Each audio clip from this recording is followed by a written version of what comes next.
Elizabeth Pappas to honor the work and the spirit of artist and teacher Henrietta Rice.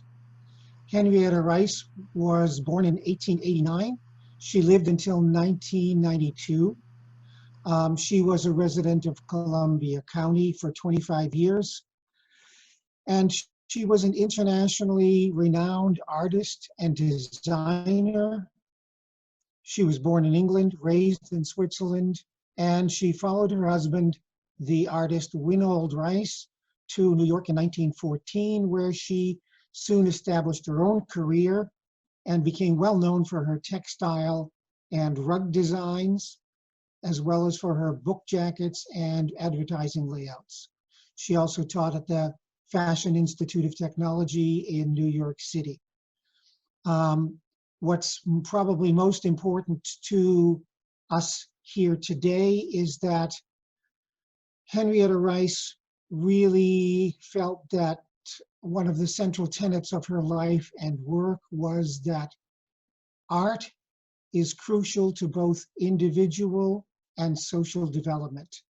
And this is a view that we recognize that is also embraced and furthered in Waldorf schools throughout the world.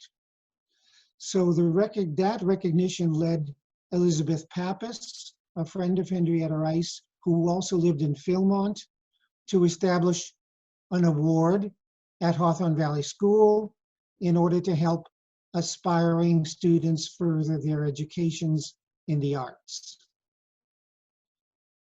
So we are continuing in this tradition today with our, as I said, 28th annual Henrietta Reiss Award.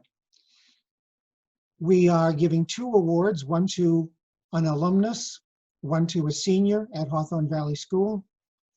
And interestingly, both recipients of this year's award share an element in common, and that is each of them has been described by a teacher as a Renaissance man. They both excel in all forms of music, yet their interests and talents extend into other artistic fields.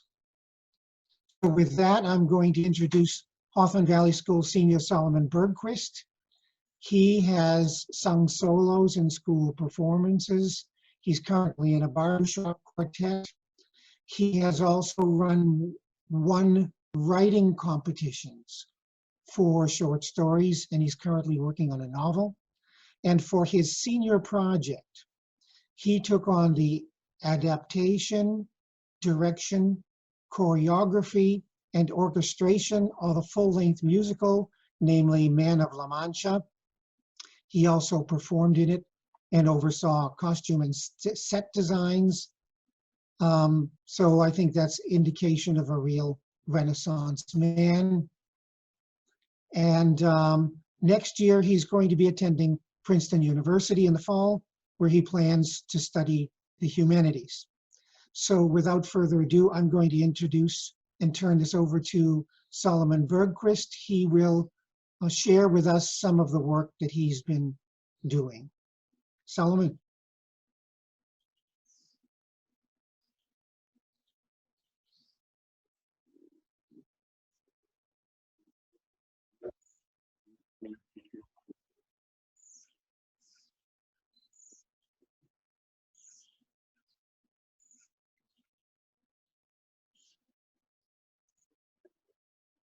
Great.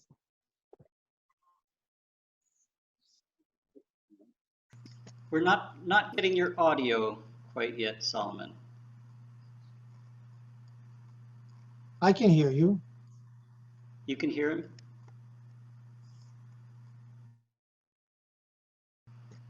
Yeah, you're unmuted, but I'm not getting the audio coming through.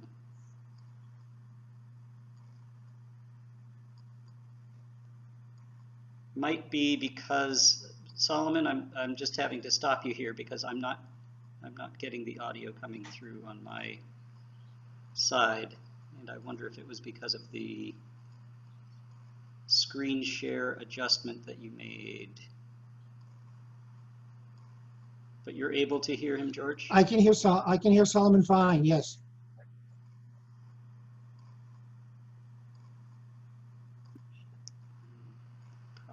my computer.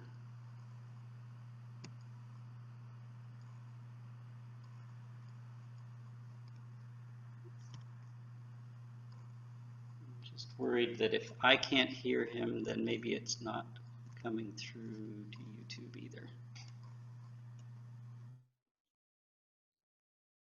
Great.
mashing them all together, hoping that it worked, and seeing what resulted.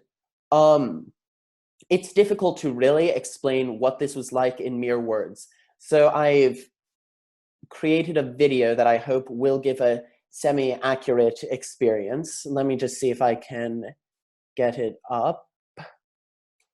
All right, 1 second. So this is from right towards the beginning of the play, when Don Quixote, played by the wonderful Odin Este, is really starting to assume his character. Shall personate a man. Come, enter into my imagination and see him. Bony, hollow-faced, eyes that burn with the fire of inner vision. His name, Alonso Quijano. Country squire, no longer young. Being retired, he has much time for books. He studies them, morn till night, and all he reads fills him with indignation at man's murderous ways toward man. You bruise, and bruise, and bruise. Finally, from so much brooding, his brains dry up. He lays down the melancholy burden of sanity, conceives the strangest project ever imagined, to become a knight-errant and sally forth into the world righting all wrongs. No longer shall he be playing Alonso Quijano, but rather Don Quixote de la Mancha.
So anyway, that's basically, I was bored and I had a kazoo.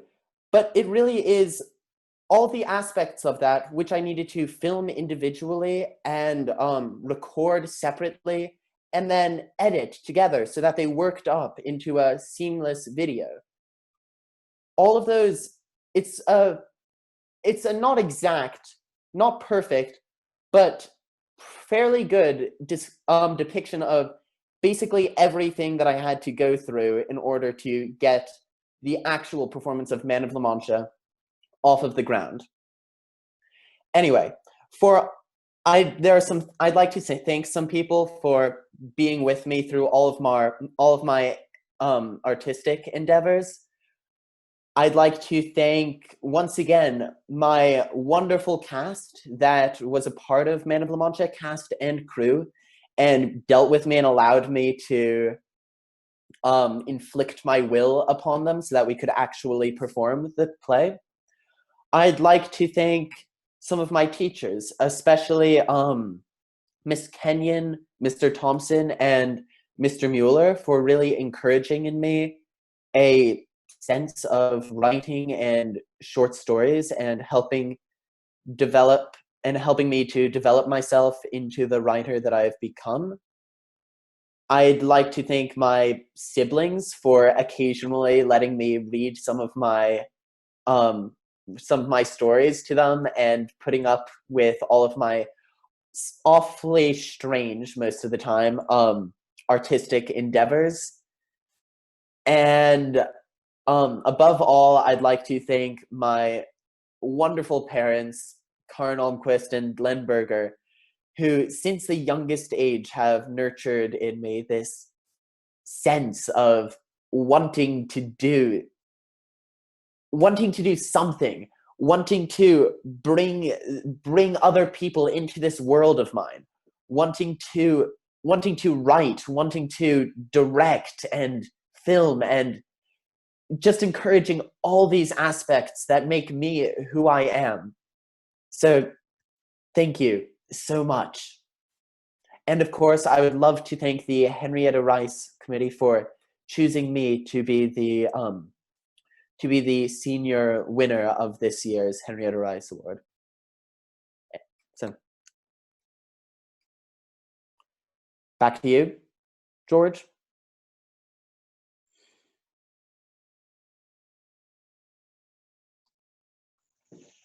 Thank you, Solomon. That was wonderful. I particularly appreciated the element of humor in your presentation or your excerpt there from Man of La Mancha. We are very much looking forward to seeing how your project or your artistic path goes at Princeton, and hearing from you again in the future. So now I'll turn to our next awardee, Liri Ronen. Liri is an alumnus, Hawthorne Valley School class of 2016, and he's currently at Bard College and Conservatory, and he's in pursuit of 2 degrees, a Bachelor of Music in French horn and a degree in chemistry. And during this time, he's performed in numerous orchestral works, chamber music, and solo works on horn and piano. And he's composed music for performance and also for film soundtracks for student films at Bard. In addition, he plays guitar. He has written and performed several of his own songs, and he's formed a band that covers classic 50s and 60s oldies.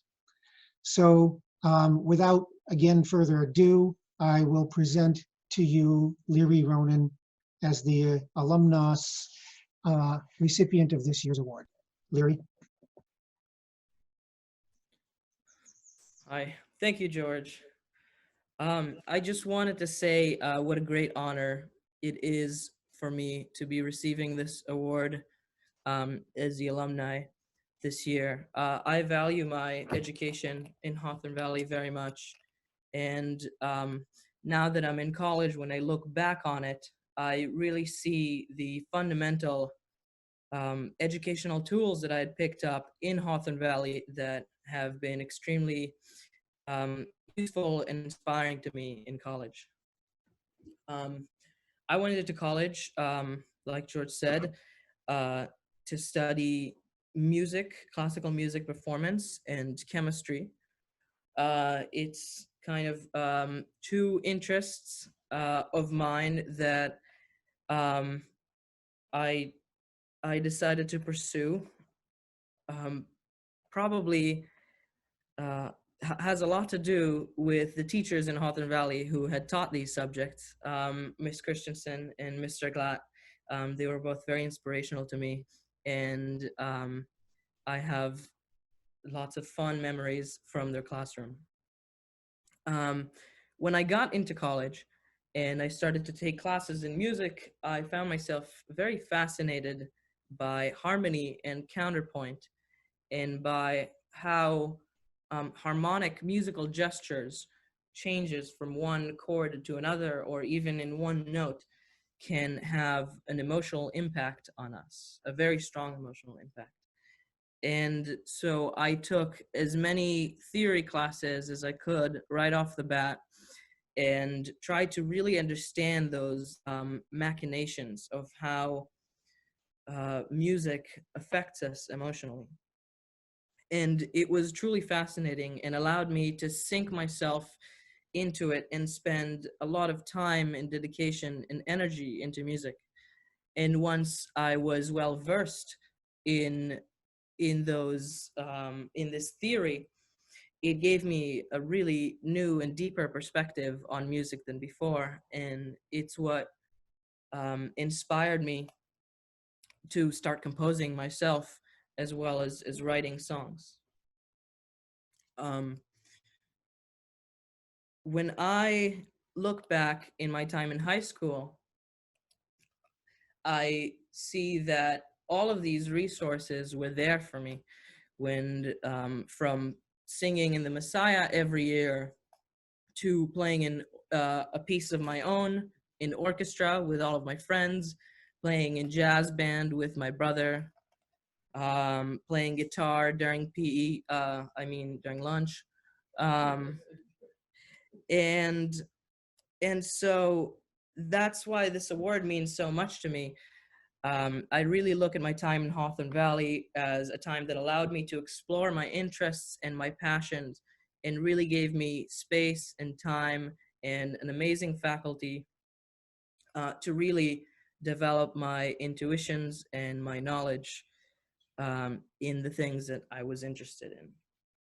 And so in Waldorf School, we have lots of designated times to explore the different arts and crafts of the world. And a favorite sort of routine of mine in school was the attachment of a poem to each block. Beyond the Look into the World poem, which we would say every day, we would also memorize a poem relevant to the subject we were studying in main lesson at the time. And one of those poems in the block Ancient History was Ozymandias by Percy Shelley. And that was a poem that really struck a chord with me at the time, and that I carried with me into college. And when the time had come for me to write a piece for voice and piano, and to set text to music, I had chosen that poem as my text.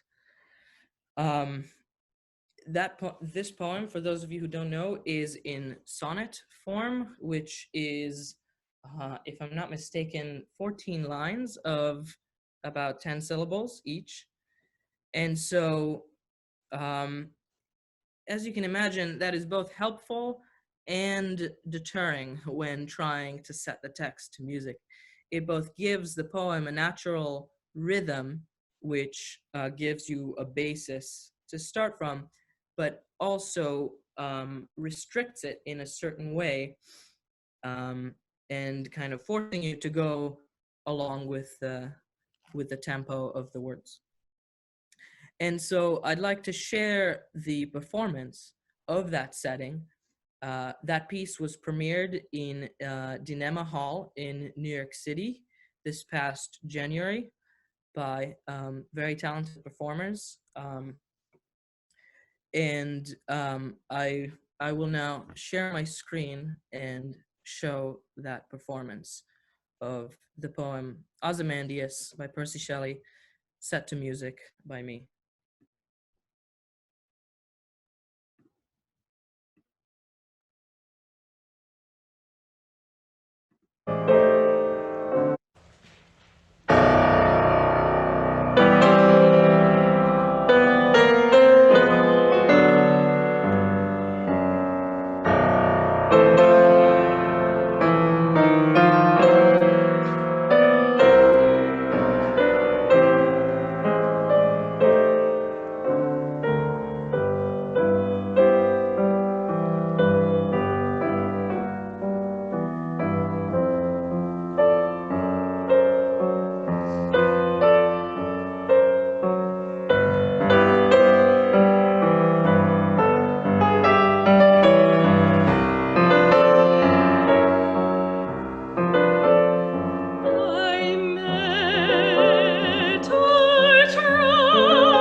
And so That performance was part of the Song Slam Festival, which is part of the Sparks and Wiry Cries Company, which commission many, many art songs, and they're a great resource for composers.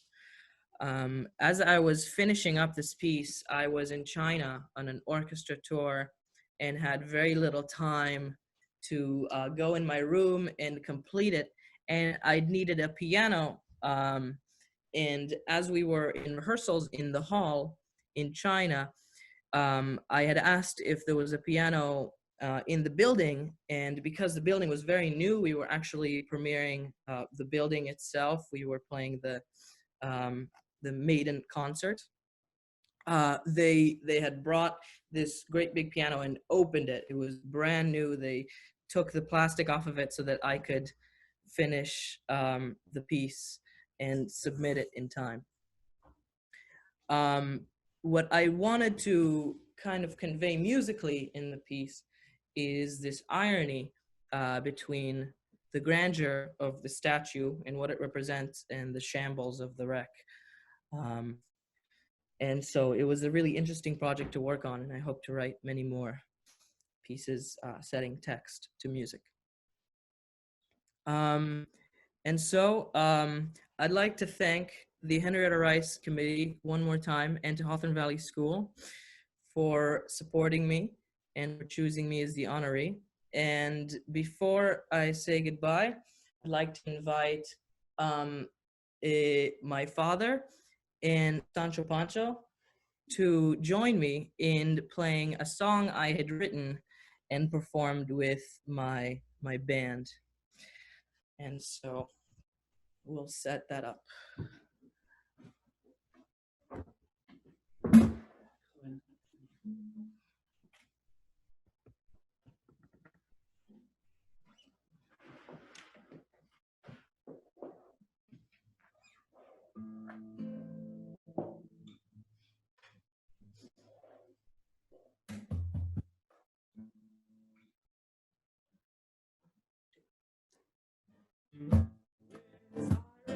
Very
That was, of course, Goni Ronan, my brother, not Sancho Panza, but that is the character he played in Solomon's production of Man of Lamont. So, thank you. Back to you, George.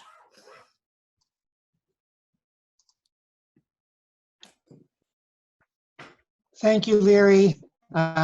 Sorry we missed the applause of the audience at the end of that performance. It was certainly applause worthy. Thanks so much. So that pretty much wraps it up. I'll just finish by saying that about the award itself. In addition to the recognition conveyed by the award, the Henrietta Rice Award consists of a book, a limited edition of poetry by Henrietta Rice, and a check to financially support the further development of each of these recipients' artistic work. And I can speak for the Henrietta Rice Committee to say that we on the committee have been delighted to have had the opportunity to review these two extraordinary talents.